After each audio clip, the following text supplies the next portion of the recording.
الحمدللہ رب العالمین والصلاة والسلام علی رسولہ الکریم اما بعد السلام علیکم ورحمۃ اللہ وبرکاتہ۔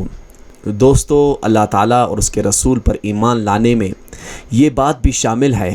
کہ ہم اللہ تعالیٰ کے ہر قول اور رسول اللہ صلی اللہ علیہ وآلہ وسلم کے ہر فرمان پر سمعنا و اطعنا کہیں، اور اسی میں سے وہ باتیں ہیں، وہ صفات ہیں جو کہ اللہ تعالیٰ نے اپنے بارے میں بیان کیے ہیں قرآن کریم میں، یا رسول اللہ صلی اللہ علیہ وآلہ وسلم نے اپنے رب کے بارے میں ہمیں بتائے ہیں۔ رسول اللہ صلی اللہ علیہ وآلہ وسلم نے اللہ تعالیٰ کے بارے میں ہمیں 3 طریقوں سے بتایا ہے۔ ایک تو آپ صلی اللہ علیہ وآلہ وسلم نے اپنے قول سے بتایا ہے۔ رسول اللہ صلی اللہ علیہ وآلہ وسلم نے اپنی زبان مبارک سے اللہ سبحانہ و تعالیٰ کے بارے میں ہمیں جو بتایا ہے، اللہ سبحانہ و تعالیٰ کی صفات کے بارے میں، اللہ کی ذات کے بارے میں، ہمیں اس پہ ایمان لانا ہے۔ اسی طرح رسول اللہ صلی اللہ علیہ وآلہ وسلم نے اپنے فعل سے جو ہمیں اللہ کے بارے میں بتایا ہے، جیسے رسول اللہ صلی اللہ علیہ وسلم نے آسمان کی طرف اشارہ کیا اور کہا، اے اللہ تو گواہ ہے،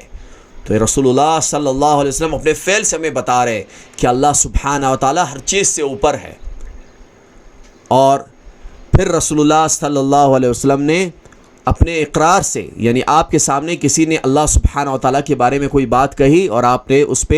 اس کا انکار نہیں کیا بلکہ اس کی تصدیق کی، تو یہ بھی ایک طریقہ ہے رسول اللہ صلی اللہ علیہ وآلہ وسلم کا کہ اپنے رب کے بارے میں، اللہ سبحانہ و تعالیٰ کے بارے میں ہمیں بتانے کا۔ جیسے کہ وہ عورت جس نے اللہ سبحانہ و تعالیٰ کے بارے میں جب نبی کریم صلی اللہ علیہ وآلہ وسلم نے اسے پوچھا کہ عین اللہ، اللہ کہاں ہے، تو اس نے آسمان کی طرف اشارہ کیا کہ اللہ آسمانوں پر ہے، تو آپ صلی اللہ علیہ وسلم نے اس کے مالک سے کہا کہ یہ مومن عورت ہے، اس کو آزاد کر دے۔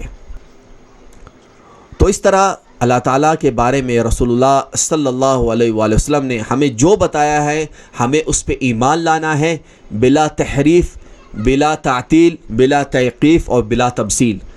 تحریف یعنی اس کے معنی کو چینج کر دینا، ہم نے ان صفات کے مطلب کو چینج نہیں کرنا کیونکہ اس کا حق ہمیں حاصل نہیں، اور ہم اللہ تعالیٰ کی صفات کی کیفیت بھی نہیں بیان کر سکتے کہ کیسے اللہ آسمانوں پہ ہے، کیسے ہے، جیسے اس کی شان کو لائق ہے۔ اسی طرح انکار بھی نہیں کر سکتے کیونکہ اس کا ہمیں حق نہیں۔ اگر اللہ اپنے بارے میں کچھ فرما رہا ہے اور رسول اللہ صلی اللہ علیہ وآلہ وسلم اللہ کے بارے میں ہمیں کچھ بتا رہے ہیں، تو ہم کون ہوتے ہیں کہ ہم اس کا انکار کریں؟ اور اس کا انکار کفر ہے۔ ہم کیسے اللہ کی کسی صفت کا انکار کر سکتے ہیں جو اللہ نے اپنے لیے ثابت کی ہو یا رسول اللہ صلی اللہ علیہ وسلم نے اپنے رب کے بارے میں ہمیں بتائی ہو؟ اور تمثیل کے بغیر ہمیں اس کی مثال بیان نہیں کر سکتے کہ اللہ ایسا ہے، اللہ ویسا ہے، اللہ نعوذ باللہ اس چیز کے جیسا ہے، اللہ کسی کے جیسا نہیں، اللہ جیسا دوسرا کوئی نہیں۔ تو یہ اصول یاد رکھیں، اور اللہ تعالیٰ اور اس کا رسول صلی اللہ علیہ وآلہ وسلم اللہ کے بارے میں ہمیں جو بتائیں، ہمیں اس پہ ایمان لانا ہے،